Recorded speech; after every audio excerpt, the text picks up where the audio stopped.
On oublie souvent de parler de la mère au foyer qui travaille sans répit et surtout sans reconnaissance. La mère joue un rôle fondamental de guide et de pilier.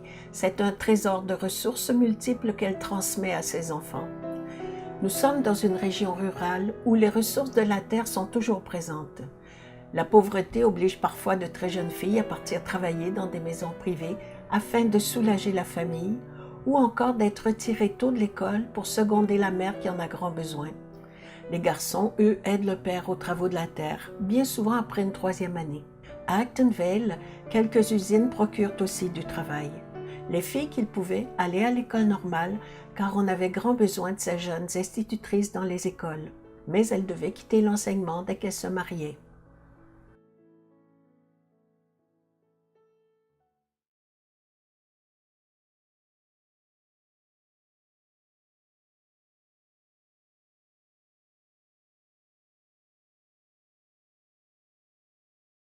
À Saint-Fidèle, comté de Charlevoix. Je suis partie de là à 12 ans et demi pour commencer à 10 000 à la Malbaie. Puis je me suis ennuyée la première fois. Puis là, ma mère a dit Tu t'es ennuyée, hein? C'est mieux à être à la maison. Et quand elle m'a dit ça, moi j'étais orgueilleuse. Quand je suis partie, je ne suis jamais revenue. Ça fait que, puis ma soeur, ben, elle est plus vieille, j'ai parti à l'âge de 15 ans pour monter à Montréal.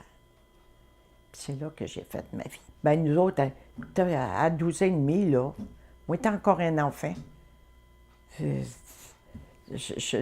moi, je savais que même si j'arrêtais pas, j'aurais jamais laissé me partir ma petite fille de 12 ans et demi travailler. J'en ai eu une petite fille qui a 14 ans, qui va avoir 15 ans bientôt. Elle ne travaille pas. Ni mon petit-fils de 17 ans. Être pauvre comme nous autres, là, c'est pas possible. J'ai pas vécu ça avec mes enfants, là, mais c'est parce que j'ai travaillé, là. Mais être pauvre comme on a vécu. Mais je n'en veux pas à mes parents. Je ne regrette pas mon passé non plus. Parce que c'était la vie de tout le monde. Il y avait des bureaux de... il y avait des places comme on voulait dans ce temps-là, des maisons privées. Il y avait un bureau. Si ça n'aurait pas fait notre affaire, on retournait au bureau puis ils nous offraient une autre place. Puis c'est comme ça que j'ai eu une place pour venir à Montréal, parce que ma soeur était rendue à Montréal. Moi, je ne voulais pas rester toute seule à Québec. Je m'ennuyais. J'ai même travaillé à Québec pendant 2 ans et demi. J'étais venue à Montréal. Ma soeur s'en va à Québec. Fait que je retourne à Québec. Elle s'en vient à Montréal. Je reviens à Montréal. Parce que ma grand-mère était là. On était portés plus à s'en venir à Montréal. Non, ma mère n'était pas inquiète, là, parce qu'elle avait des nouvelles par ma grand-mère. Ils s'écrivaient. On a laissé les maisons privées pour aller dans les manufactures.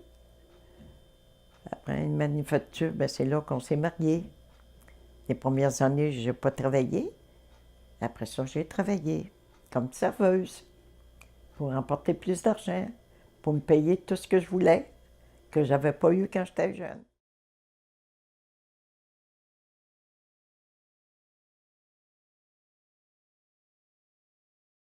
Ma premier job, j'étais faire les sucres. À 14 ans, 100 piastres pour le mois, nourri, logé, lavé. 5 heures le matin à 8 heures le soir. Fait que je faisais pas faire de l'âge. Puis j'ai travaillé sur le côté américain à 19 ans pour un cultivateur. 75 bêtes à cornes à tirer, soir et matin. 25 piastres par semaine. Dans le temps, là, nourri, logé, lavé. J'ai rentré à Acton Rubber. J'ai travaillé 2 heures de chicane de poignée.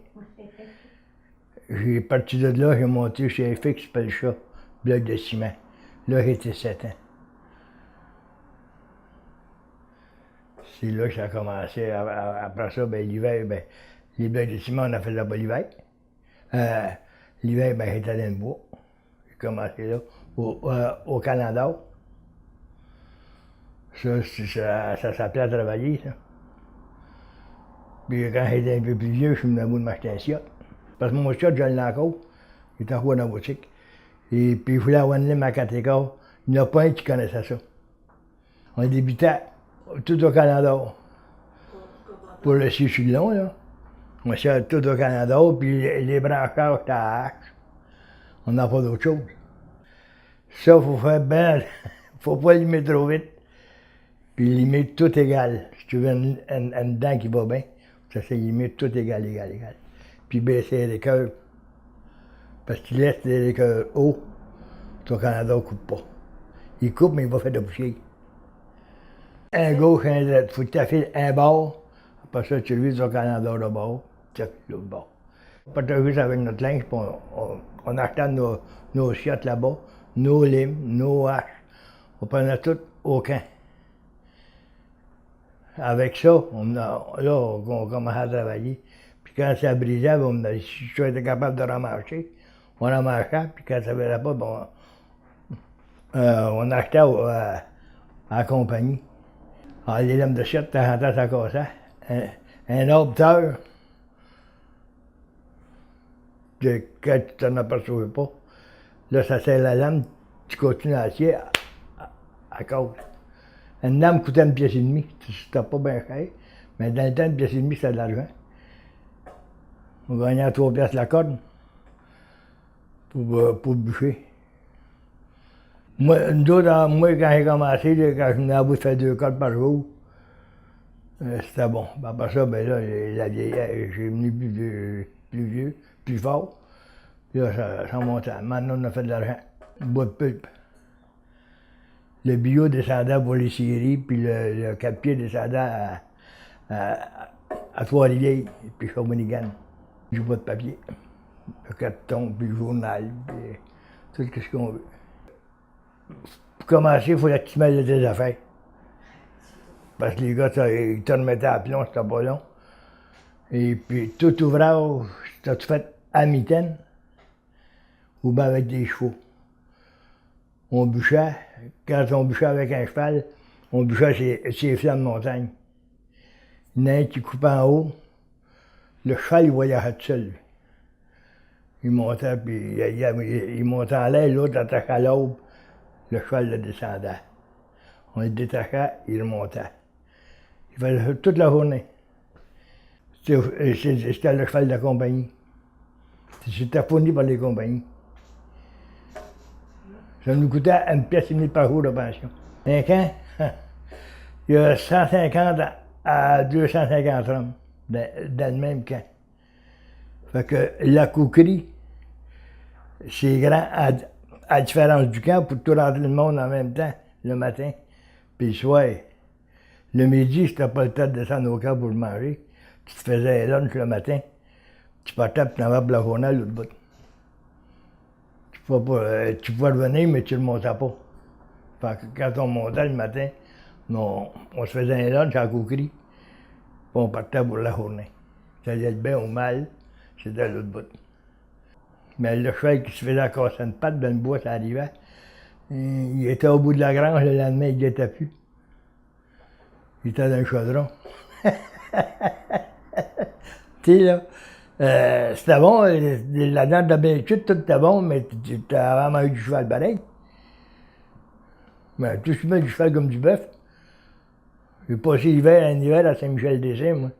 J'ai rentré l'automne, j'ai sorti au mois à la fin de février. Puis j'ai mangé du bœuf 2 fois par jour. Des madames puis des messieurs. Puis on avait les petits cookies, là.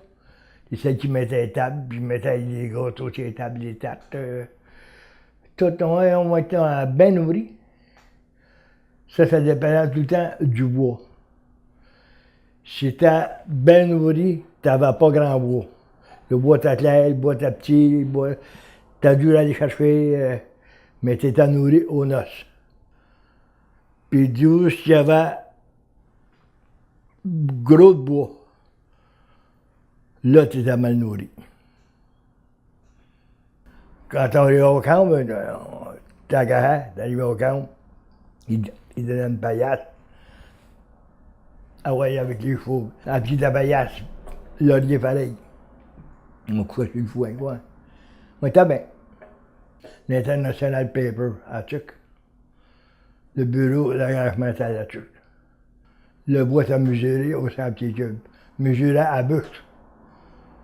Puis j'ai bûché pour aider la compagnie d'allumettes. Partais là-bas, tu avais un chèque, passais à la caisse, ou à la banque, puis le payait, c'était fini. On montait en train, puis après ça, on pognait quand on s'engagait au bureau, là, il y avait tout un jobber. Fait qu'on abattait le jobber, puis on voyait le bois. 2 heures, 2 heures et demie, 3 heures, ça allait au camp. Puis je faisais les traites, puis rough, puis en plein bois. Il n'y avait rien, là, c'était du bois. T'es allé au camp, puis le camp était entouré de bois. Puis on descendait au bord, de temps en prendre une brosse, là, après ça, on nous montait.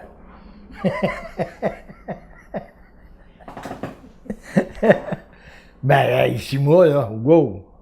Hein? C'est quelque chose. Mais il fallait descendre au bord, de temps en temps. J'ai arrêté d'aller au chantier, j'avais 26 ans à peu près. Mais après ça, j'ai bûché par ici. Comme des sites à la Trois-Rivières, j'ai pas fait il n'y a pas une paroisse que j'ai pas été. On s'est marié, j'ai bâti ma maison, puis après ça, ben, là, j'ai commencé à bûcher, j'ai bûché à la picheteur.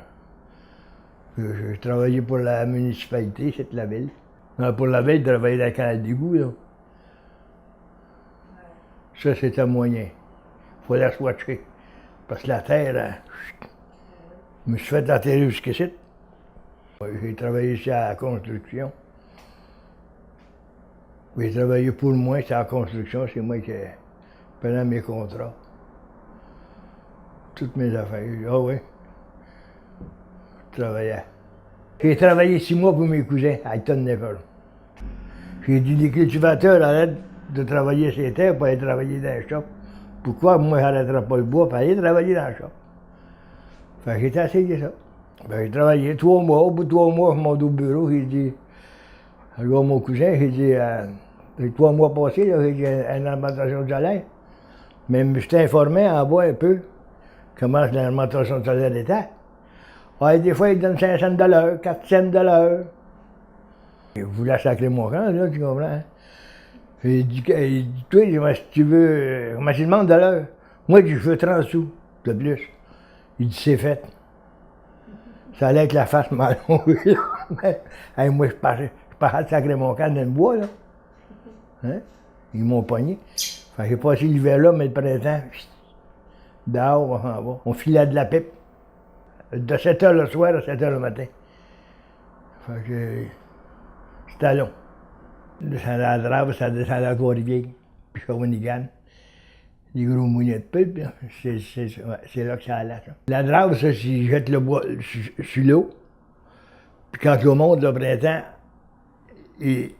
le bois part. Mais il faut que les gars suivent parce que ça colle sur le bord sur le bord de la grève. Puis là, ça fait des jams pour tout qui pousse avec des pics pour les pousser ça dans le milieu de la rivière. C'est rare, mais il y en avait. T'as tous les gars qui avaient là, il était vite, hein. Ça faisait pas, tu voyais courir, c'était drôle de voir aller, là, mais moi, je l'aurais pas fait.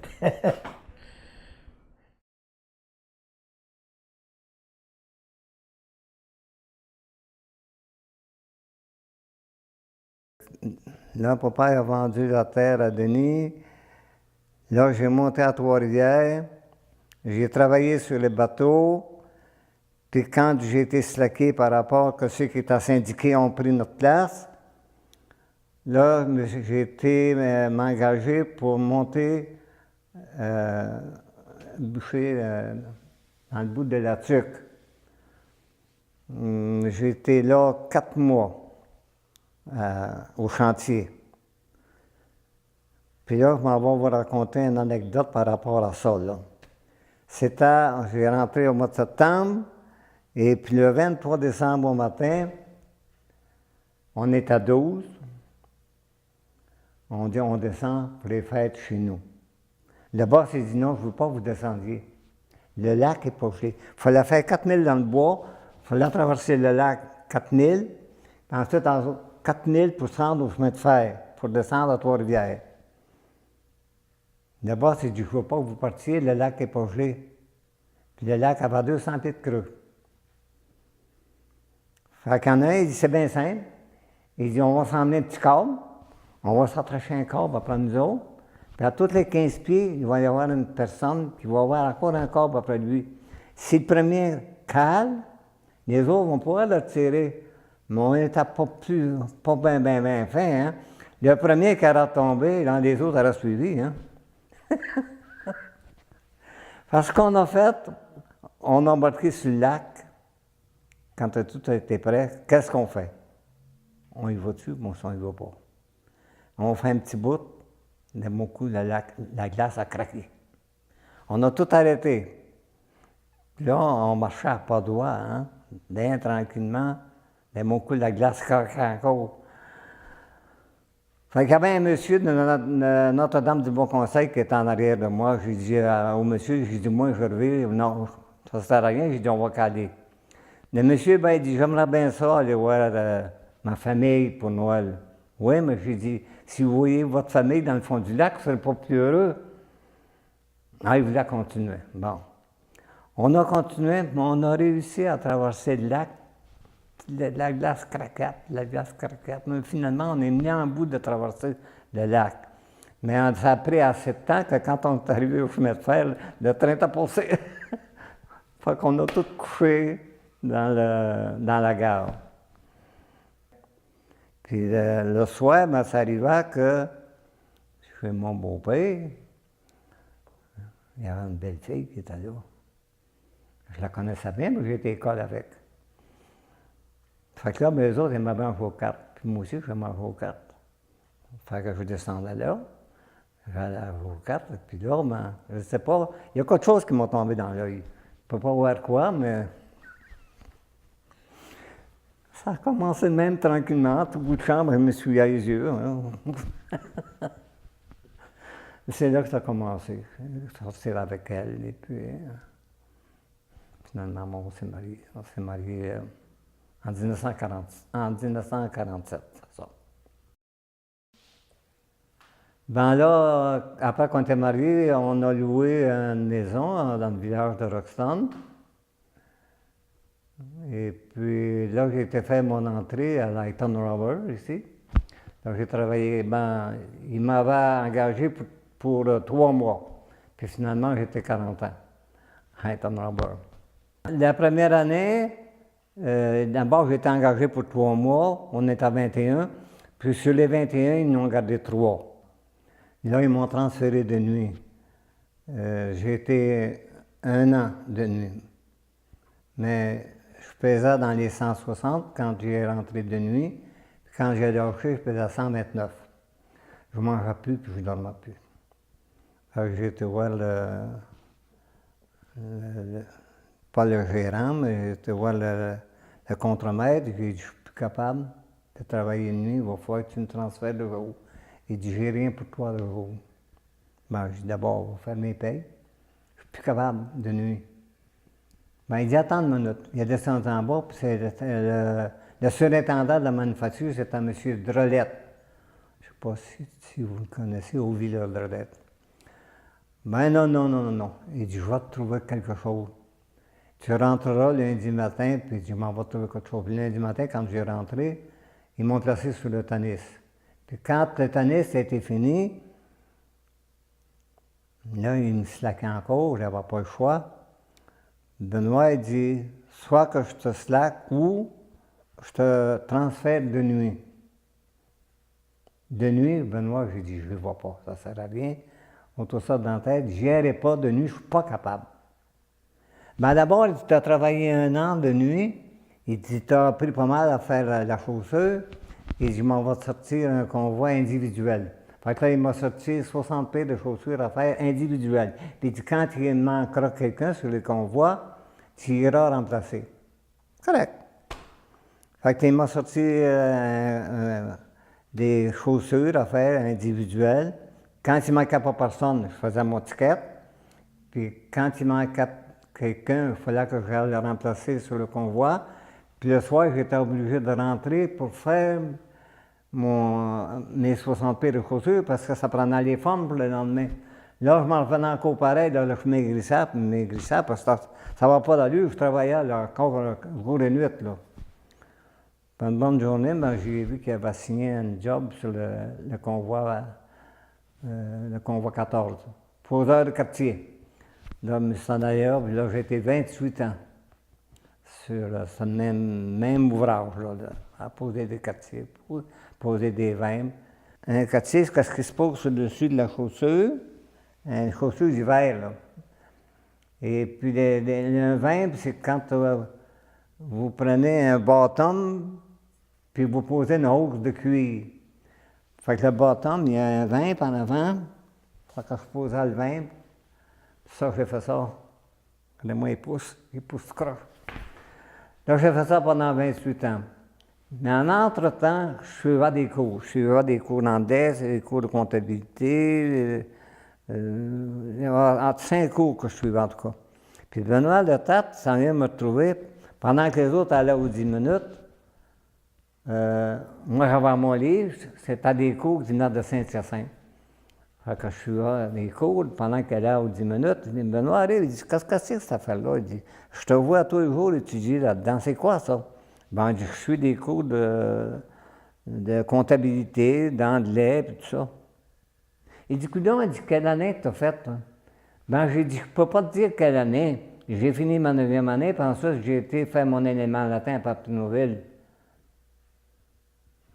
Il dit, attends un peu, toi. Vire là-haut, descends en bas. Là, c'était Denis Garneau qui était le surintendant. Fait que 5 minutes après, je lui ai demandé au téléphone, Denis Garneau, vous l'envoyer en bas. Tu vrai, tu es allé à Papineauville, tu as suivi des cours d'éléments latins, et tout ça. J'ai dit oui. Mais il dit, comme ça, tu as fait ta 12e année. Ben, je ne sais pas, la 12e année, j'ai fait ma 9e. Mais je dis là, l'élément latin, aujourd'hui, c'est les. En tout cas. Ben, il dit, lundi matin, il dit, tu vas sauter sur le convoi, tu vas aller assistant contre-maître de Robert Breton. Fait que là, je lui ai fini en 85 comme assistant contre-maître. Puis j'ai été contre-maître 10 ans en bas au shipping. On a travaillé. Ça travaille assez dur dans la chaussure. Hein? On est à la pièce. Hein? Puis à la pièce, hein, ça va vite. Mais ça va rien. Je suis rendu, j'arrive à 90 ans, puis je suis encore bien.